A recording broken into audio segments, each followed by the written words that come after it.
Hey, what's up guys, welcome back to another video. Today I'm going to show you how to use sticker for iMessage on your iPhone and iPad iOS 14. So let's get started without wasting any time. First of all, open App Store and here is the list best stickers app. Download it. I have downloaded already. So after downloading, go back and open message. So as you can see, here is the number, select any number, and as you can see here is the app. So type it and wait for a few seconds.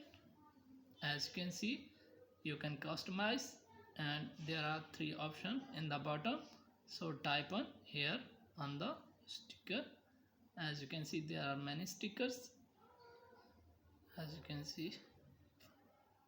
So you can select from here. So as you can see, sticker has been selected into the iMessage. So you can send from here. You can select another, as you can see. So there are many stickers, you can use all of them. That's it. Thanks for watching. If you have any problem, let me know in the comments. That's it.